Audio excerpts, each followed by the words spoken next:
everyone. Guys, sampai berapa lama kalian bisa bertahan di saat kesepian?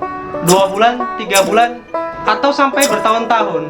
Kalau kalian tidak sanggup, cobalah untuk belajar dari nenek yang satu ini.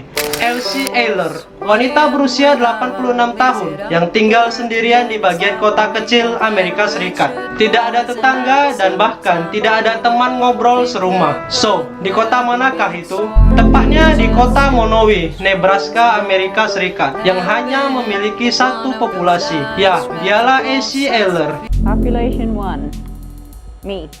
Dia menjadi penghuni satu-satunya di Monowi, sekaligus merangkap sebagai penduduk, bartender, juru tulis, pustakawan, bendahara, dan wali kota di sana. Elsie selalu memasang pemberitahuan di satu-satunya tempat usaha di kota itu, di bar miliknya. Dia mengumumkan pemilihan wali kota di kota Monowi, dan lalu perempuan itu memilih dirinya sendiri. I am the mayor and I am the town board basically, but then I don't worry about elections because there's not much competition.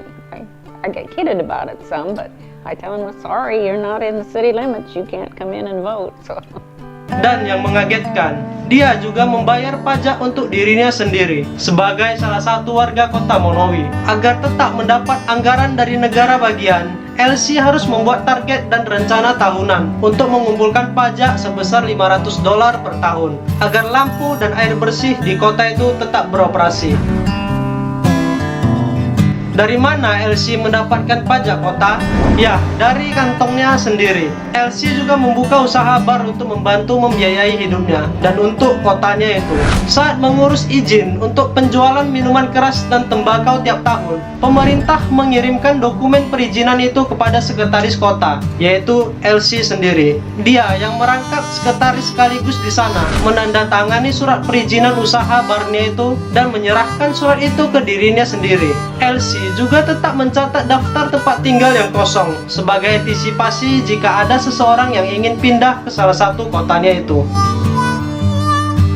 So, kemanakah semua orang-orang yang pernah menghuni di kota itu? Pada tahun 1930-an, Monowi adalah kota yang ramai dengan keberadaan status kereta api Elkhorn. Saat itu, Monowi dihuni 150 orang dan kota itu memiliki toko, restoran, bahkan penjara. Alice dan Rudy suaminya dulu memulai membuka usaha bar pada tahun 1971. Di tahun itulah, kota itu mulai digencang masalah. Kondisi pertanian memburuk dan ekonomi pedesaan ambruk setelah Perang Dunia Kedua. Saat itu, sejumlah penduduk yang menghuni kota itu perlahan-lahan hilang satu persatu. Yang kemudian kedua anak Elsie juga ikut pindah untuk mencari pekerjaan di kota lain. Dan pada tahun 1980, populasi penduduk kota itu hanya tersisa 2 orang, yaitu Alice dan Rudy suaminya. Suami Alice meninggal pada tahun 2004, yang menyisakan Elsie seorang. I have a daughter and a son. They have both lived away more or less ever since they got out of school. So. People say, don't they worry about you? And I said, yes, they do worry about me, but they also respect the fact that this is what I want to do. And now, Elsie adalah satu-satunya warga kota Monowi, tapi dia tidak pernah merasa kesepian. Dia berjalan kaki beberapa meter dari kediaman menuju restorannya setiap hari pada pukul 9 untuk bekerja. Para pelanggan bar dan restoran milik Elsie adalah mereka yang tinggal dalam jarak 30-40 km dari Monowi yang sudah lama dia kenal. Bahkan ada juga tamunya yang berasal dari luar negeri hanya untuk menjenguk Elsie. Meskipun ia tinggal di lingkungan yang kesepian, tapi Elsie tidak pernah merasakan kesepian itu. Akan ada yang selalu datang ke Elsie dan berjumpa dengan wajah baru setiap harinya.